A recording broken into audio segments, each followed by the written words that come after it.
To get us started in a good way, I would like to introduce my colleague from the Western Region Training and Technical Assistance Center, Michael Lafamboise.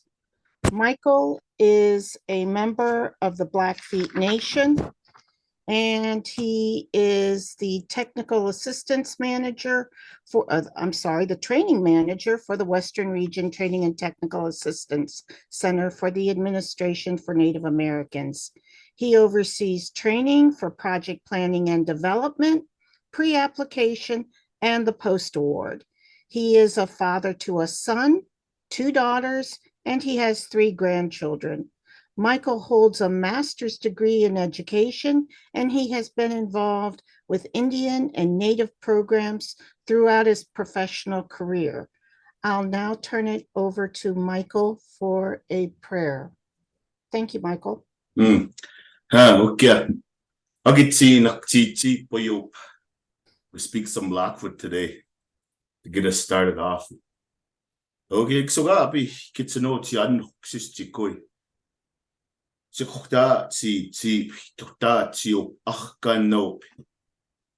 na matapik si tas pomoya. Okay, pinapod si mo makes taksi punita na matapiks akay tapisko na kanate tapia ano kanate sakwe. Just wanted to say welcome, and it's always a good thing to start off in a good way. Prayer for Blackfoot is a way of life, and ipipohto kinan kitipotsinon is a gift from Creator. So I always like to use it. So just to kind of give encouragement to new grantees when we're talking about environmental or social and economic development or language. In Blackfoot worldview, there's no differentiation from any of those concepts. So it's always good to have prayer in our not only workplace but our home and in our community. So with that, I'll say some good words on our behalf to get us started, and everybody will have a good day, good vibes, good energy come from this meeting, and we go away with learning what we need to know. So I'll go ahead and use Blackfoot to start us off. Ayo na pinato sir. Istapai piu pai kipita ki kukumikisum. Ipisoas ki paxipisoas. Itates katsimaranox istikoik. O kispomosagianoko 6 nisako 6. Nisako sinanix. Ayanix pomosagia timoikanakak. Itanix matswa kiwa kio quick petasa pupak. O kinako is just kumapa pumki sigatoyo. Misa o kinap skill. O ginits the pimix ninna wasagoma kina kin exista sixika kio. Ayon expomo kinan ninnaps cakes, ninnaps keeks, exista keeks, nipomo cakes, kanatsumi takes. Kannakatsi six. Okay, abatso tis kinaix ki moto keeks ki kahquakes. Me sixika kito keeks na x kinaix kannakatsi six. Okay, knato kapisko tsikabuksi pi kanito. Okay, kito totomaps pa kitay kimukpinan takanix cake. Inutukan na kiwa ukso kwawe examskabi pi kanyo. Okay, matapiks, asitapiks, omkitapiks, porkeks, aputakiks, nakspomo sa kimato sa kianok. Okay, natakay kimu stinan. Itakay ikaki matsinan. Itakay ksikimuksinan. Uktukina na pinato sistapay tapio. Okay, stot sa manim sa may pay tapis. Suka pi pay tapis and ikita mi pay tapis and na pio sineva enakawa tsit sineva itama piwa nitsanita kihpinan kamutan akne suka pi kamutan kenni suka pi. Thank you. Thank you, Michael. I'd now like to welcome Patrice Kanish. She is the ANA Commissioner. Patrice Kanish is of Standing Rock, Lakota descent, and she's the Commissioner of the Administration for Native Americans. In her role as Commissioner, she serves as the Deputy Assistant Secretary for Native Affairs and as Chair of the HHS Interdepartmental Council on Native American Affairs. Commissioner Kanish has worked as the Native American at the Native American Rights Fund, where she began her legal career, and she has served as in-house counsel to the Mashantucket Pequot Tribal Nation. She also served on the faculty at the University of South Dakota School of Law. Commissioner Kanish held appointments as the Deputy Undersecretary for Rural Development at the U.S. Department of Agriculture and as the Deputy Solicitor for Indian Affairs at the U.S. Department of the Interior. In addition, she established the Center for Indian Country Development, an economic policy research initiative at the Federal Reserve Bank of Minneapolis. Commissioner Kanish founded Pihin Haha Consulting, a social enterprise committed to fostering culturally centered Native economic development, and she was appointed to the U.S. Treasury Community Development Advisory Board, a CDFI fund, as the representative for Native communities. Commissioner Kanish holds a JD from the University of Colorado School of Law and an MPA from the Harvard Kennedy School of Government. I'll now turn it over to our Commissioner Kanish. Well, thank you for that, Candy. And everyone, Michael, thank you for that opening prayer to set us in a good way. And thank you, Mia, for bringing us all together today. And what I'd like to share in my own language, the language of my Lakota relatives, is a greeting. And Beitu washte mitakuapi, shante washte atimaheoyo. And what I say is, good day, my relatives. And I often just sort of pause there because those are two separate things. Good day, almost like an imperative. We're going to make it a good day. And relatives, because I do believe we are all related in this work. In fact, we consider you all community partners, and that's a relationship that we take very, very seriously. And then lastly is that we come together with a good heart.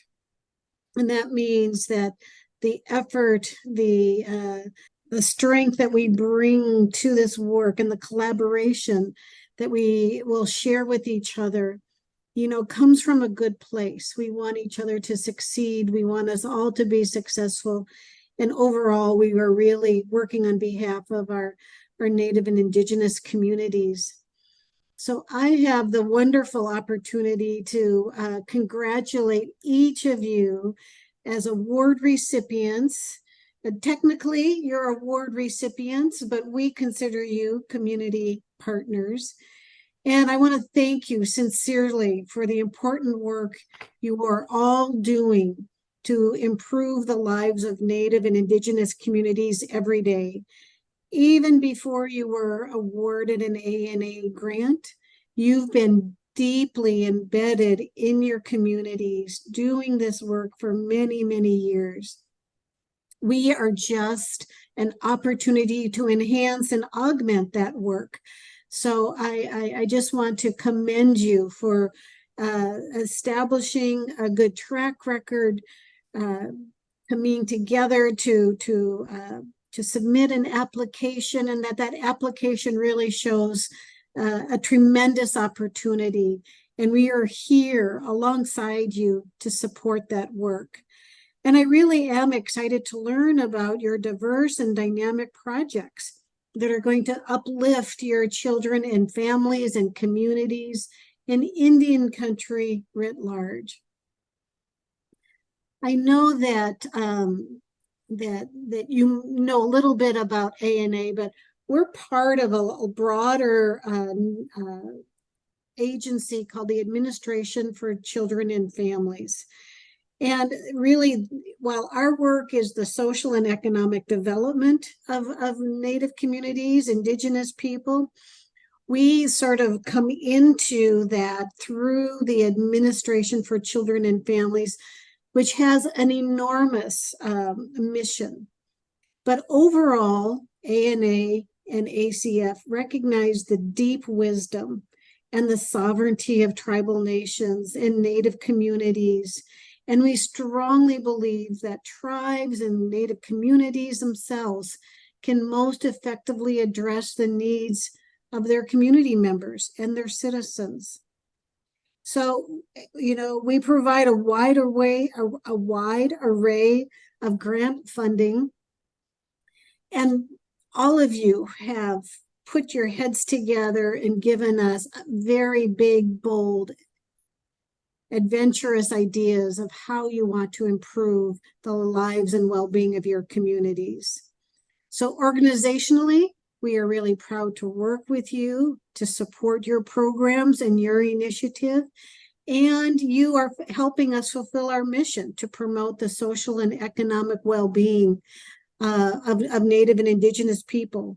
And in doing so, you're going to protect and conserve cultural resources, the natural environments, you're going to uplift language. And like I said earlier, you really will improve the well-being of Native children. So as I go through the list of our new awardees, from SEDS Alaska to our General SEDS, which is our Social Economic Development Strategy partners, to our Environmental Regulatory Enhancement partners, and our language partners, I am just so thrilled, so honored to be in partnership with you over the next several years, and to see your progress bloom and flourish for quite a long time. Thank you so Back much. to you. Thank you so much, Commissioner. Thank you for your opening remarks. I'd now like to introduce Thomas Berry from the Office of Grants Management. Thomas serves as the Grants Management Officer for the Community Strengthening Grants portfolio in the Office of Grants Management. In this role, he helps manage the grant administration of both mandatory and discretionary programs for the Administration for Native Americans, the Office of Community Services, the Office of Refugee Resettlement, and the Office of Human Services Emergency Preparedness and Response. Thomas started his federal career at the U.S. Department of Transportation, assisting with the transportation investments generating economic recovery, also known as the Tiger Grant Program, where he received the Partnering for Excellence Secretarial Award for his work developing Beyond Traffic 2045, a blueprint for the future of transportation. Thomas is a skilled grant manager, and he is excited to bring his expertise to the grant opportunities within ACF. Welcome, Thomas. Thank you so much for those kind words, Candy. Welcome, everyone, and thank you so much for letting me say a few words. My name is Thomas Berry, and I'm the Grants Management Officer responsible for overseeing the grant functions for the Administration for Native Americans. OGM and ANA work together to administer ANA's grant programs and ensure the effective stewardship of federal funds. Specifically, OGM is responsible for the ongoing non-programmatic grant management activities, including award processing, amendments, and closeouts for the roughly 400 open ANA grant awards. Holistically, the Office of Grants Management has a vision statement that includes 4 pillars: assistance, innovative stewardship, productive partnerships, and organizational excellence. Through these pillars, OGM hopes to better the assistance we provide, continue our innovative stewardship, build productive partnerships, and create organizational excellence. If you haven't seen it already, we highly recommend that you check out our refreshed ACF Grants website at acf.hhs.gov/grants.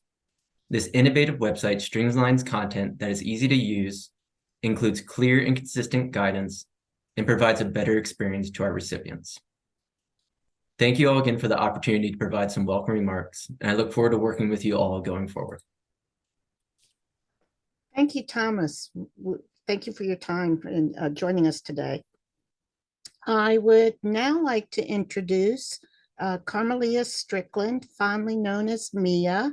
She is the director of ANA's Division of Program Operations. So I'm going to turn it over to you now, Mia. Thank you, Candy. Good afternoon or good morning, everyone. I hope you're doing well and in good spirits. Congratulations, guys, you made it. I really appreciate the opportunity to congratulate you and welcome you to the ANA family. As the commissioner said, we are just thrilled that we were able to provide funding to you this year, and look forward to working with you throughout the projects that you will be implementing over the next few years. So I am here just to sort of give you an overview of who we are at ANA and who you'll be working with over the course of your project. And then I'll be turning it over to my colleague, Jill Kane, who will go over some more of the grant solutions issues, payment management system, reporting requirements. And we do this so that we can sort of give you an opportunity to meet us before we're able to meet you at your post-award trainings, and and also give you some brief information on how to get started with your project. We don't want our delays to put you guys behind in moving your projects forward. So I'll be giving you an overview of ANA. I'll introduce our ANA team, the DPO team, and then we've already sort of met Thomas Berry, and then we'll, like I said, Jill will take it from there. So please, if you have any questions, feel free to add them to the chat throughout the program so that we can get through it, and we'll move on. So as we've mentioned, ANA's mission is to promote the goal of self-sufficiency for Native Americans by providing funding for community-based projects, as well as training and technical assistance. Our vision at ANA is we want to see all Native communities thriving. So we are a small part of a much larger organization. We are located within the Department of Health and Human Services, which is the largest grant-making agency in the federal government. We show up in the Office of Grants Management under the Assistant Secretary for Administration for Children and Families, there to the left. And ANA also is a program office known as the that falls under the Deputy Assistant Secretary for Native American Affairs, which is also another hat our ANA Commissioner wears. So here we go over what you're going to need to know immediately. There are different roles and responsibilities of the staff that you'll be interacting with over your project period. As I mentioned, ANA is a program office, and my role at ANA is to work effectively with our program specialists who work with you. So we are the Division of Program Operations, DPO, and you'll know that we love acronyms at ANA. So bear with us. If you're new and don't know our acronyms, feel free to stop us and have us explain it. So DPO is the division under ANA that manages the grants that we award on an annual basis, as well as putting out the notice of funding opportunities. So the program specialists really work one-on-one with the project recipients.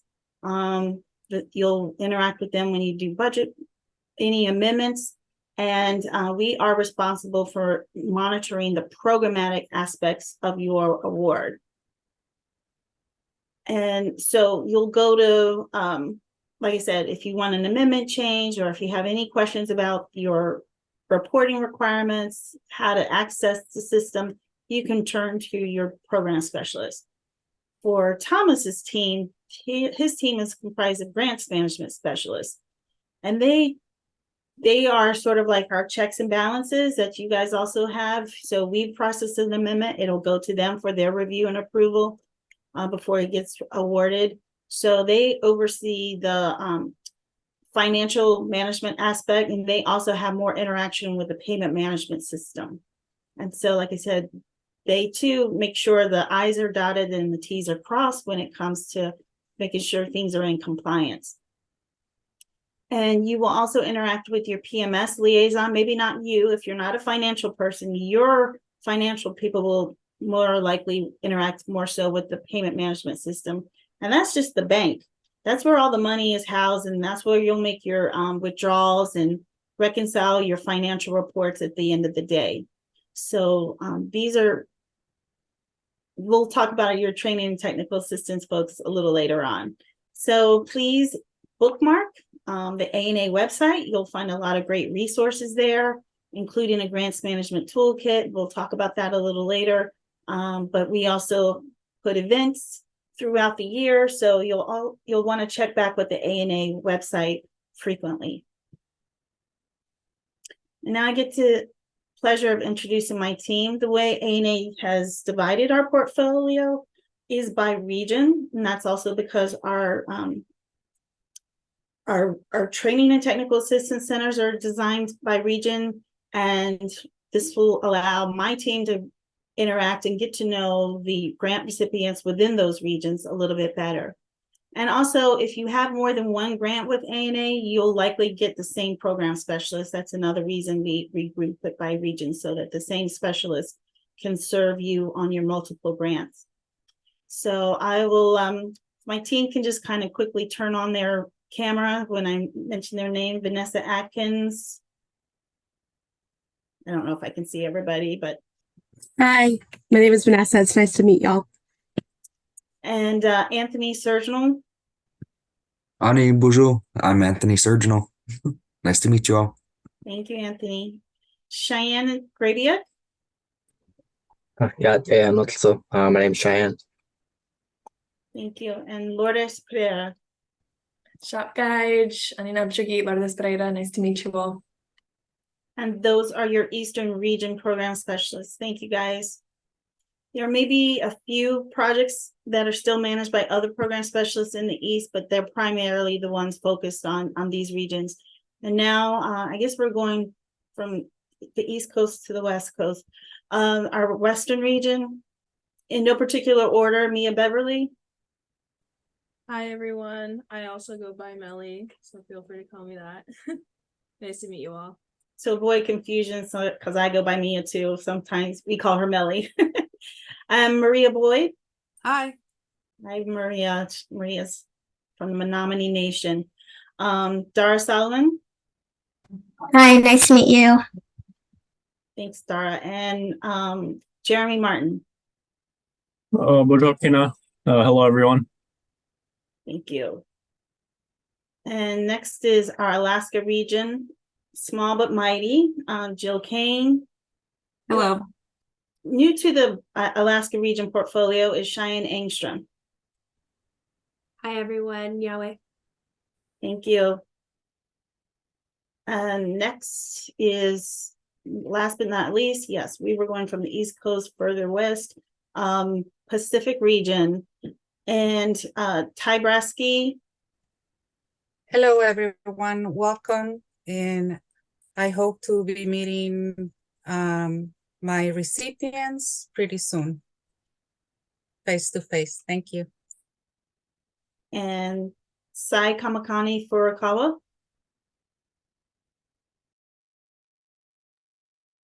I don't know if he was able to join us this afternoon.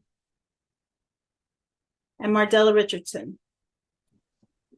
Hello, excited to be working with the Pacific region. This is going to be my first time working with the Pacific region. I just transferred from the Eastern region, so very excited to meet everyone.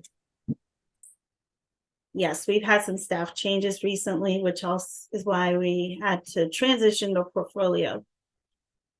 So thank you. Those are my team members, and fortunate to work with all of them.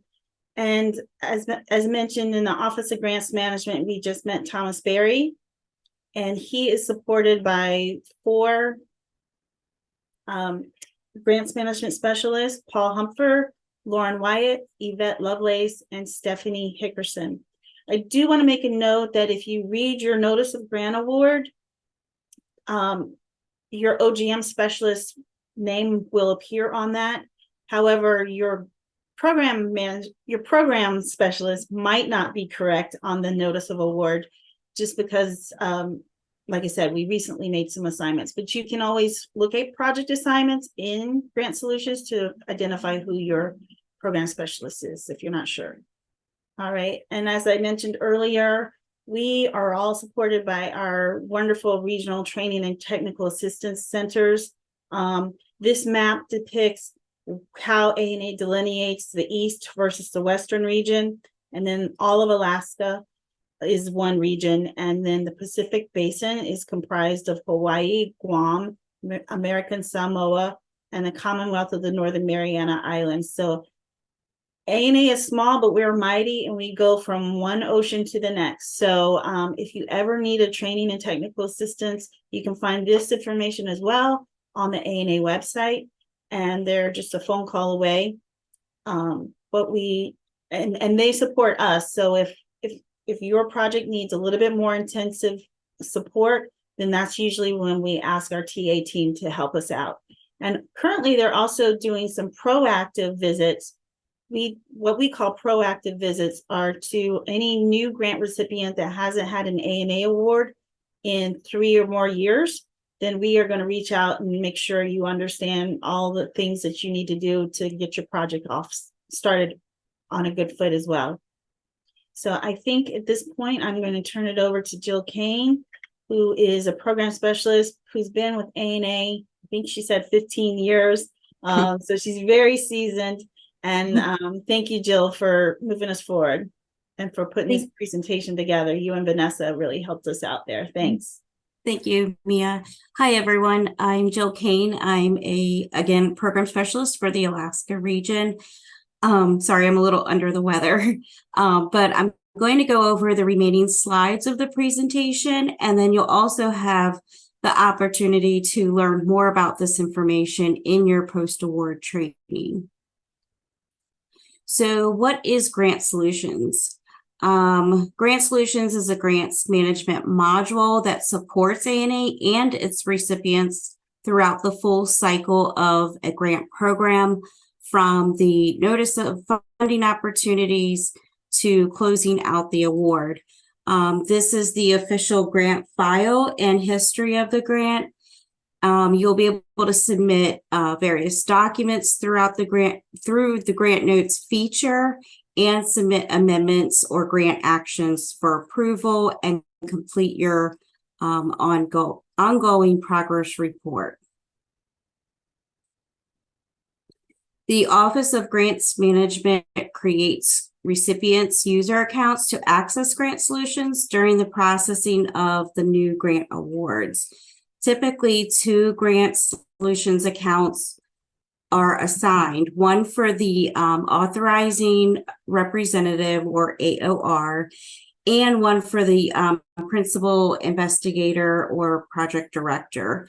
If at any time during your project changes need to be made to your user accounts, contact your program specialist, who will initiate that process for you. The form up on the slide must be filled out and signed, and then returned to Grant Solutions Help Desk for processing. Once processed, you should receive 2 separate emails, one with your username, one with your password. From there, you will have access to your grant file. Follow up with Grant Solutions Help Desk if you have issues accessing Grant Solutions, and then make sure you CC your program specialist. You will again fill out the form on the previous slide, have the authorizing official sign the form, and then here is the email address for Grant Solutions Help Desk. And again, make sure you CC your program specialist. And then to add any other project staff for like a view only or data entry role, please contact your program specialist first, as the form will just need to be filled out a little differently. This is the screen you will see when you first log into Grant Solutions. If you have more than one grant from ACF, you may see several grant note boxes with the grant number, the project title, or grant program. The highlighted text box shows the grant number, project title, and grant program. And then the yellow highlighted boxes on this slide can be selected to pull up your notice of award. Your notice of award that Mia previously mentioned provides all the information about your grant, how much, the begin and end date of your project, and reporting information. We are going to review some of the key pieces of information you should know about your grant, but you'll be going over this more in depth in post-award training. This is the first page of the notice of award. Please make sure you review the document for correct information, terms and conditions, and reporting requirements. If any of the information is not correct, please let your program specialist know right away, as we've heard in the past that a number of AORs or your project directors are incorrect and they need to be fixed. So just make sure you look at boxes 7 and 8 for information about those staff members. And again, this is the screenshot of what it'll look like in Grant Solutions on how to access your notice award. And then in the grant history screen, you will need to click on the application number. And then this will direct you to the Grant Solutions application control checklist, where you'll view and print the applications and any supplemental materials. You can select the link surrounded by the dotted red box to get the application. That includes all revisions that were made during negotiations and approved. The revised documents are at the end of the document and they're clearly marked. This document also includes the revised OWP and budget justification. And then this is what a blank copy of the OWP objective work plan looks like. And if you do not have a copy of the revised approved objective work plan or a copy of your revised budget, if you can't get into Grant Solutions just yet, please contact your program specialist and they can download the objective work plan and revised budget for you. You also want to consider how you track information to demonstrate your project success. Your program specialist can email you a copy of the data collection tool. And then here's just a list of items that are in your ongoing progress report that you'll want to track: staffing challenges, partnerships, and community involvement. You can go to this website to look at our reporting requirements. It's probably a good idea to have the project director and financial staff to bookmark this specific section on our reporting requirements, as it has the due dates. There are 2 types of reporting required for your award: programmatic and financial. Instructions about reporting are included in your notice of award. And then we'll go ahead and look at what is required for each type. So for programmatically, your ongoing progress report will be due semi-annually, and that will be done through the online data collection system within Grant Solutions. And then your federal financial report, your SF-425, will be completed in the payment management system. And then on this slide, you can see what what reports are required and their due dates. Again, the OPR will be completed in the online data collection system, and your program specialist will work with the PIPD and your AOR to get connected to the system. Just because you have access to grant solutions doesn't mean you have access automatically to OLDC. So that's just a separate form that needs to be filled out. Just contact your program specialist to get access. The tangible personal property report will be downloaded from grants.gov. Once you fill this out, please upload it to the grant notes section in Grant Solutions, and that is submitted annually. And then your financial, federal financial report, your SF425, your finance staff will be completing this online in the payment management system. So what is the payment management system? It's part of the Program Support Center for HHS and is responsible for all payment related activities from the time of award through the closeout of an ANA grant. PMS makes payments to the recipients, manages cash flow, and reports disbursement data to ANA and OGM. PMS also processes requests for payment and reviews the FFR report to ensure recipients do not have excess cash on hand. Most tribes and organizations that already have grants with HHS will already have PMS accounts. However, those new grant recipients, you will need to create a new user account, and we will go through the process on the next slide. You also have as Mia mentioned earlier, that you'll have a PMS account liaison or representative that will work with you for questions about the financial report and the system. You can either go to the PMS website to find out who your representative is, or you can contact your program specialist. So this slide shows the necessary steps to establish a PMS user account if you're new to PMS.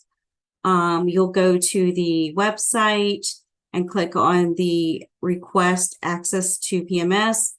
You'll create a new user access form, excuse me, will come up, and you can see an example of the form on the next slide. And enter the necessary information. And I believe if you click request email verification code, a verification code will be emailed to you.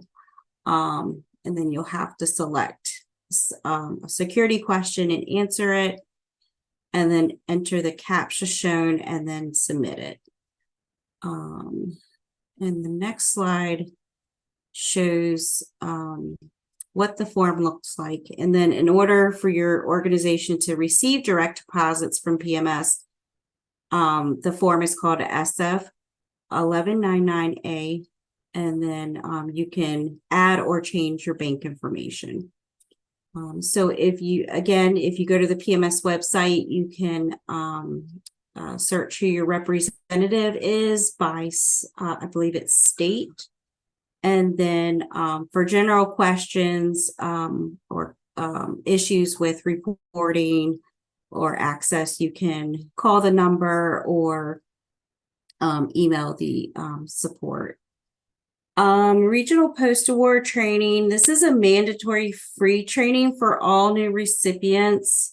During post-award training, you'll learn the, again, roles and responsibilities at ANA, Office of Grants Management, PMS, in further detail. You'll again learn how to read the notice of award, complete and submit the semi-annual ongoing progress report and SF425 financial report. You'll learn how to complete or submit a non-competing continuation application.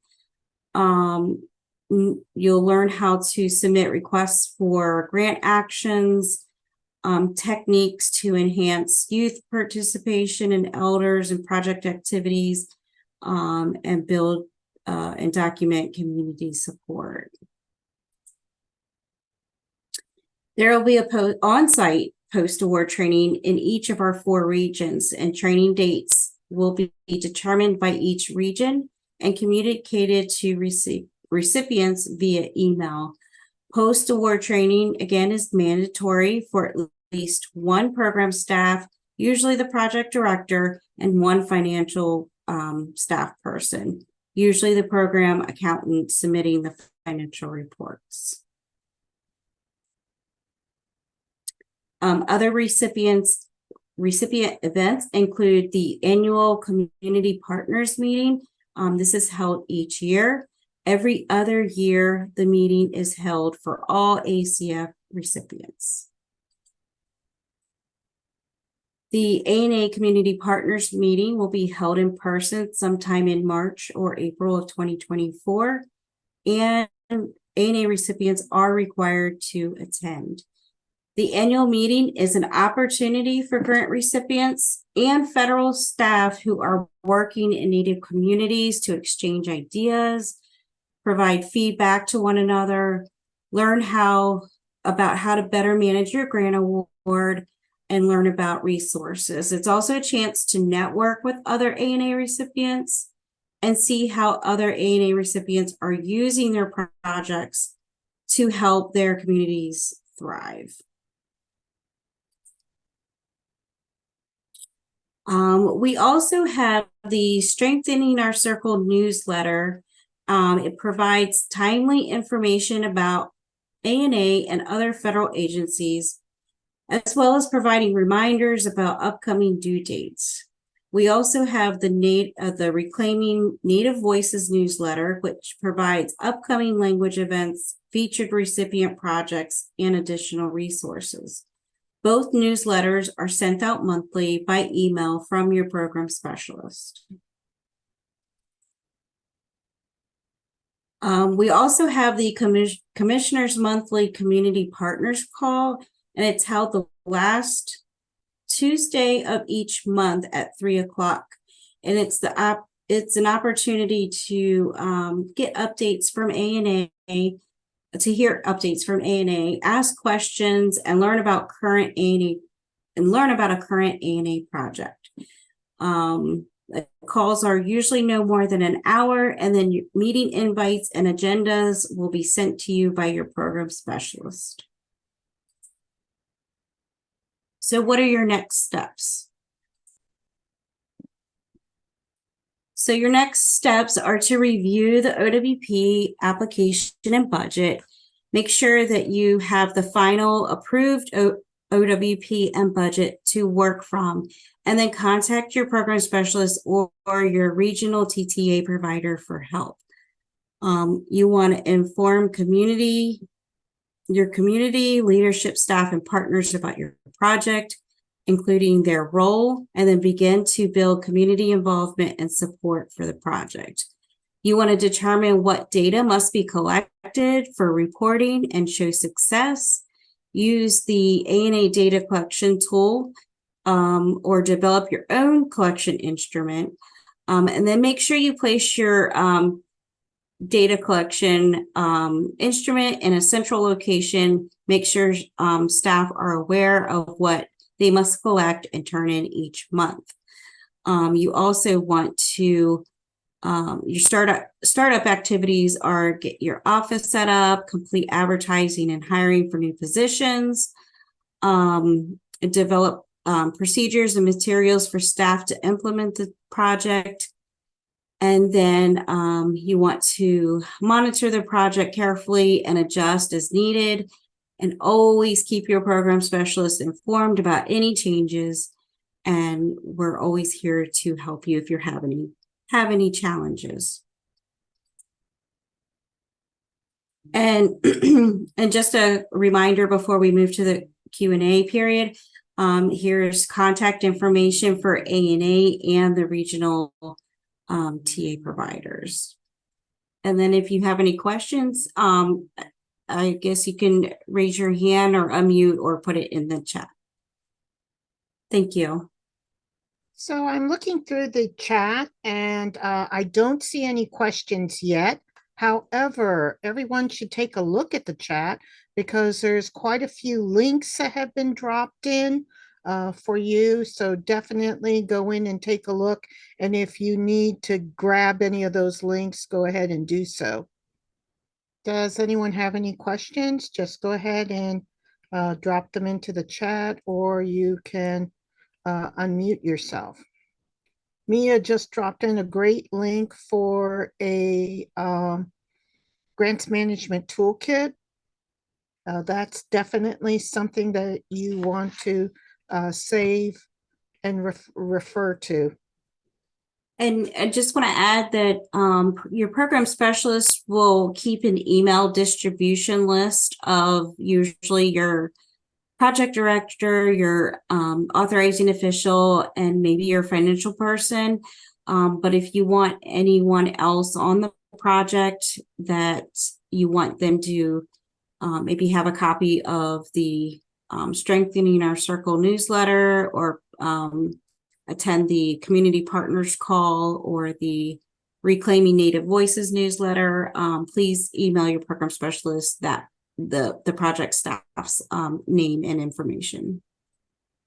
We are starting to get some questions in now. The first question is, with regard to contracts, can we sole source to one of our part-time employees? I think you should follow your own organization's policies, procurement policies. So that's what I would recommend. And Cynthia has a follow-up to that. Can the contractor be sole sourced multiple times, or is it cumulative over the project year?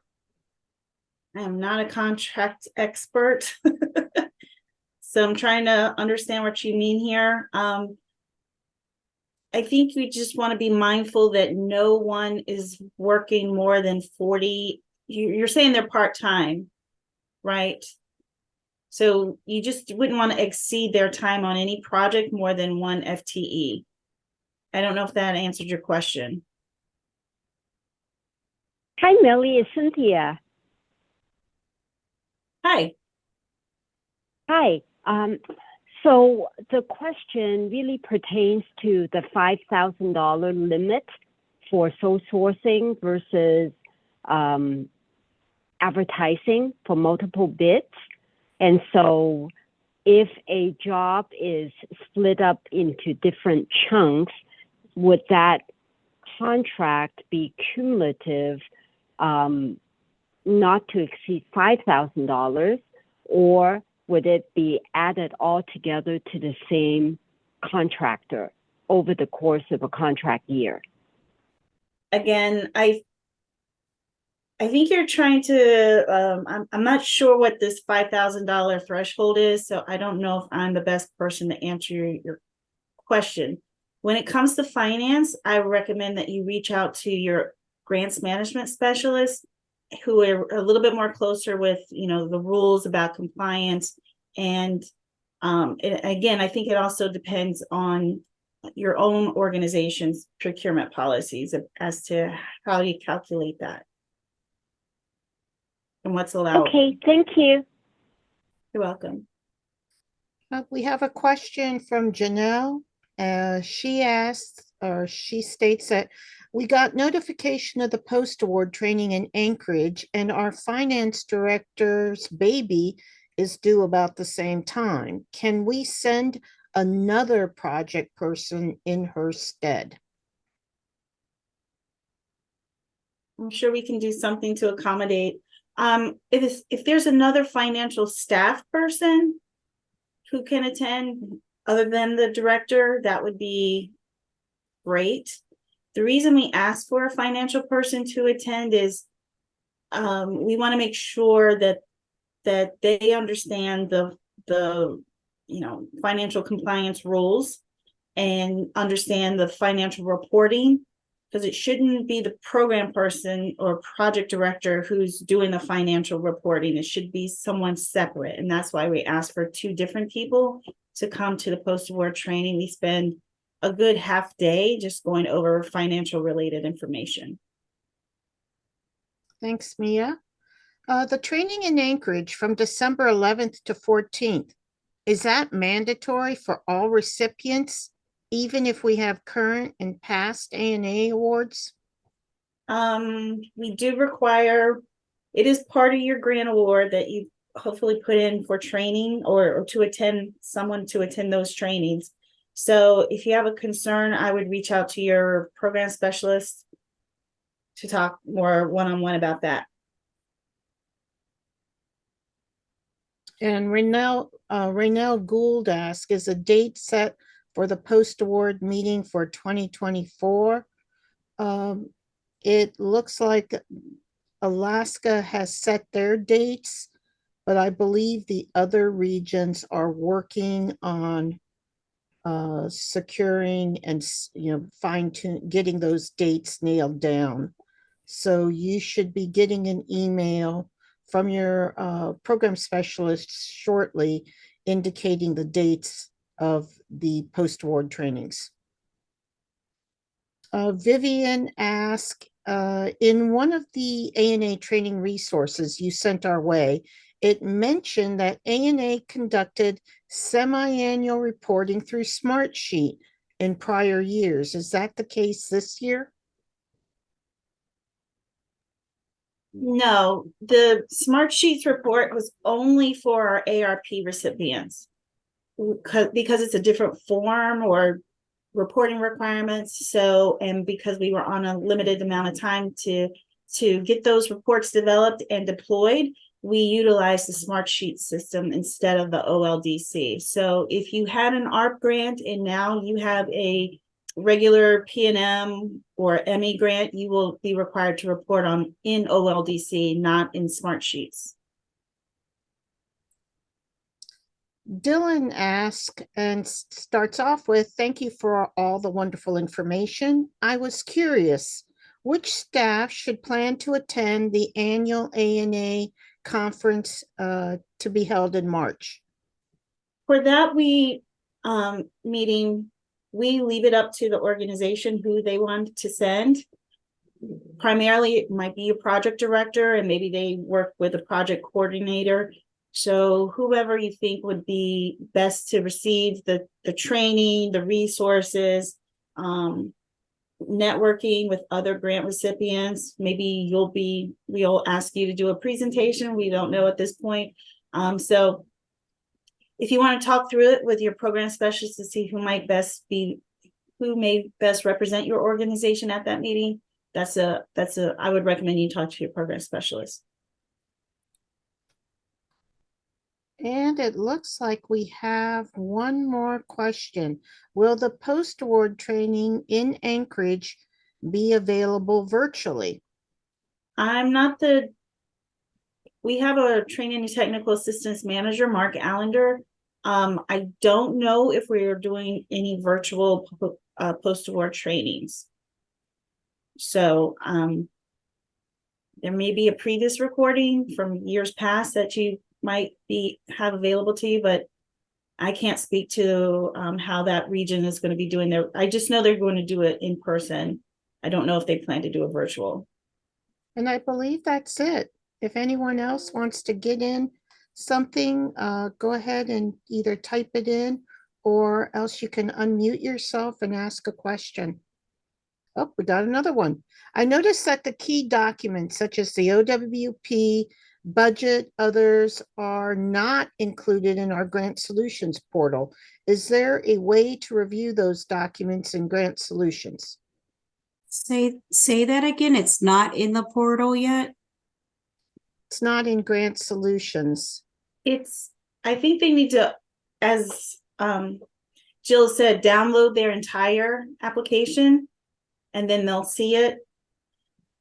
And then from there, your program specialist will enter in your objective work plan in OLDC. And then from there, it'll pull over to your report. That's correct. Thanks for clarifying that, Maria. So although we received your OWP as a form, my program specialists literally have to manually enter it into the OLDC, mainly because OWPs often get revised. And so there's no way for us to upload. We can upload it, but we have to enter it into the system. And the reason we do that is because we've built the system so that your OPR automatically pulls from your OWP. So like if you said these are your activities, it'll automatically populate into your OPR, so you don't have to rewrite that and just report on your activities. So since I just made the assignments last week, give your program specialist a month or so to enter in your OWPs, and then you'll be able to view them. Thanks. Thank you, Mia. We've got two last questions. Both of them are related. One is with regard to the PowerPoint, this PowerPoint being available.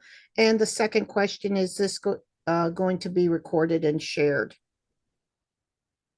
Is this session being recorded and shareable? Yes. We are recording it, and once we have the link, we'll share it out to those who weren't able to attend today, as well as those who were, in case you want to also share it with any of your team members. And that looks like the last questions.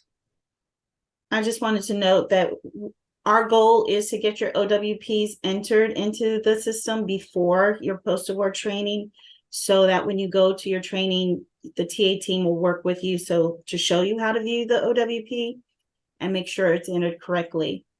And please double check that it's the correct one, because we have had people working off the old OWP that might have been submitted with an application, and then it got revised and they weren't made aware that it got revised.